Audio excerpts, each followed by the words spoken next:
श्री राधे। मेरा नाम इंदु लेखा है और राधा रानी की कृपा से हम भांडीर वन, जहाँ पे राधा कृष्ण का विवाह हुआ था, वहाँ के सेवायत हैं। वो टेंथ खत्म हो गया, जलवारिया भांडीर वन जाएंगे। चलो हमारे साथ आप लोगों को घुमाएंगे,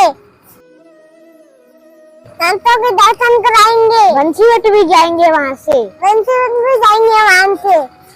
कभी तो निर्वन चल गए थे, कभी तो मानसरोवर चल गए थे, कभी तो कापड़ चल गए थे।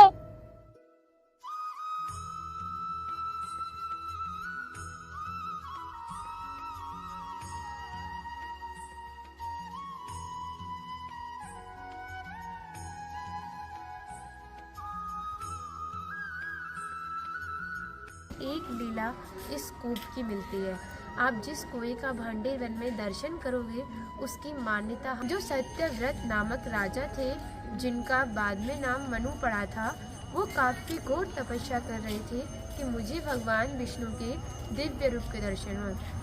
तो वो किसी सरोवर में स्नान करने के लिए गए, तो उनके हाथ में मछली आ गई और मछली कहने लगी, राजन मेरी रक्षा करो, बड़ी बड़ी मछलियाँ मुझे निकल जाएंगी। तो राजन ने अभिमानवश कहा कि देवी चिंता ना करें, घर में इतने बड़े पात्र हैं कि आप निसंदेह अच्छे से रह सकती हैं।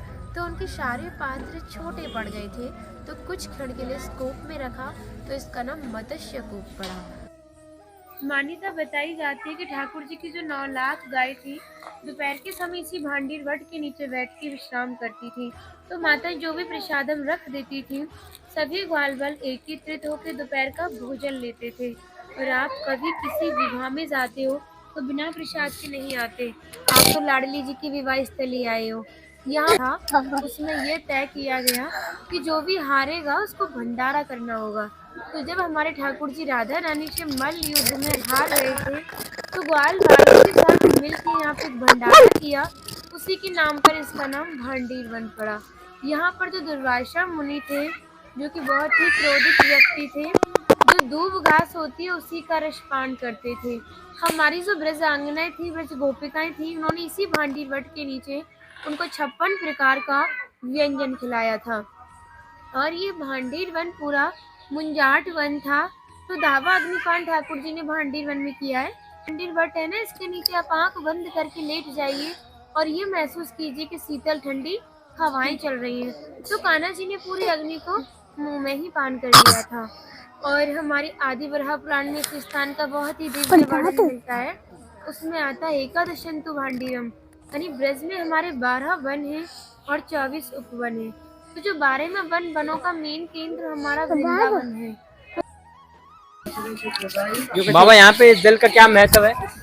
जल का महत्व ये है, ये भगवान कृष्ण ने खोदा है बांसुरी से, बक्सासुर राक्षस का वध किया है। इसके प्राचीन में सभी तीर्थों का जल है इसमें। अच्छा, यहाँ कोई खास दिन, कोई मेला या कुछ खास? ये सोमवती मावस वाले दिन ये दूध जैसा हो जाता है इस जल का, दूध जैसी धार हो जाती है।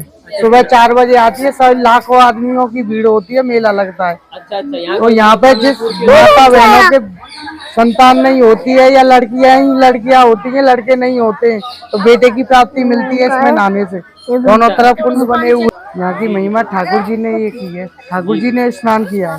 अच्छा, भगवान ने यहाँ स्नान किया है? सबसे पहले ठाकुर जी ने नहीं स्नान किया है इसकी वजह से। अच्छा, इसके प्राचीन में खोदा है। अच्छा, राक्षस का वध किया ना, अच्छा, तो पाप लग गया, ठाकुर जी को पाप लग गया। अच्छा, तो क्या करना पड़ेगा भाई? पाप कैसे हटेगा, कैसे हटेगा? सभी तीर्थ करने पड़ेंगे तेरे को। अच्छा। तो भगवान ने सारे तीर्थ इकट्ठे किए। अच्छा, सब तीर्थ यहाँ नहाने, सब तीर्थ का फल मिल जाता है? सब तीर्थों का फल है, 100 गुना पाप खत्म हो जाते हैं छींटे लगाने से। अच्छा।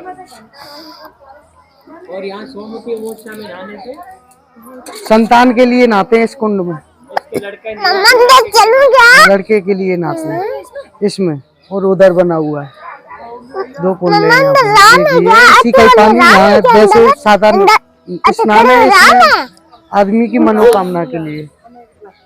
ये सेहरा है ठाकुर जी का, ये दूल्हे बने थे। यहाँ पे साथी रखे जाते हैं, जो भी मन्नत बोलते हैं मन्नत पूरी होती है। 11वां वन हमारा भांडीर वन है। फिर कहा था योगी नाम प्रियम उत्तमम, संत महात्माओं को ये वन अति प्रिय है। फिर कहा था कच्छ दर्शन मात्र, इसके दर्शन मात्र से ही नरो गर्भ न गच्छति, दोबारा किसी भी गर्भ में जाना नहीं पड़ता। फिर कहा था भांडीरम समन प्राप्त बनाना वन उत्तमम, यानी ये जो भांडीर वन है ये सभी वनों में सबसे उत्तम वन है। फिर कहा था श्री वासुदेवम ततो दृष्टवा पुनर्जन्म न विदते, जो भी भक्त भांडीर वन में आता है और श्री वासुदेव जी का दर्शन करता है पुनर्जन्म से मुक्त हो जाता है। और हमारी जब ठाकुर जी ब्रज में 11 वर्ष 56 दिन रहे थे तो ब्रजवासियों से टूक ही मांग के पले बड़े थे, तभी तो इसका नाम दिया था मधुकरी। मांग के पाना मतलब मधुकरी। तभी शास्त्रों में ब्रजवासियों को अपना हृदय बताया था और कहा था कि जब तक ब्रजवासी की कृपा नहीं होगी ठाकुर जी की कृपा बहुत दूर की बात है। यानी सर्वप्रथम ब्रजवासी की कृपा होना बहुत जरूरी है, जब भी हमारे ठाकुर जी हमारे ऊपर कृपा करते हैं। हमारी राधा रानी ने भी इस स्थान के बारे में बहुत ही दिव्य बात कही थी। कहा था जो भी गुप्त वृंदावन आएगा वो मोक्ष को प्राप्त होगा, यानी उन्होंने भांडीर वन को ही गुप्त वृंदावन कह के संबोधित किया। तो खाना बोले तुम इतनी बड़ी बात को कह रही हो, लोग पाप करेंगे और सीधे दौड़े भांडीर वन चले जाएंगे, क्योंकि आपने तो मोक्ष धाम ही भांडीर वन को कह दिया। तब हमारी लाडली जी ने कहा कि नहीं कान्हा, मैं जिसके ऊपर विशेष कृपा करूंगी और जिसके प्रति मेरी भक्ति भाव दोनों सच्चे हैं और भक्त मेरी शादी में उपस्थित है। यानी जब राधा रानी का विवाह हुआ था तो 1 करोड़ जीव उपस्थित था, लेकिन मनुष्य रूप किसी का नहीं था। तो आप अपने आप को कीड़े मकोड़े, घास फूस, पतझड़, पक्षी इत्यादि मान सकते हैं। जो भक्त उनकी शादी में उपस्थित था उस भक्त की पहचान है कि वो भक्त कई बार वृंदावन आएगा, जब जाके गुप्त वृंदावन आएगा और डायरेक्टली नहीं, किसी ना किसी के माध्यम से।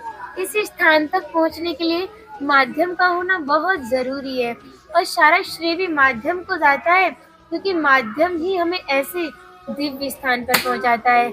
जो भी भक्त भांडीर वन में प्रवेश करता है, यहाँ की किनका प्रसादी पाता है और एक रात्रि निवास करता है, वो इस ब्रज गौलोक धाम से ठाकुर जी के गौलोक धाम में जाता है, क्योंकि ठाकुर जी ने अपने ही गौलोक धाम को इस ब्रज 84 कोस में बांटा है।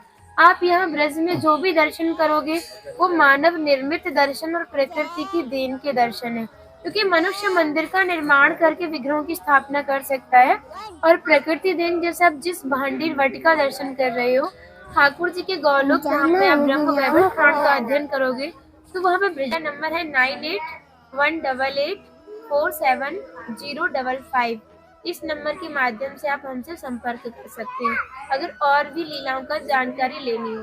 आपका नाम क्या है माता जी का? नाम क्या है? इंदुलेखा नाम है मेरा।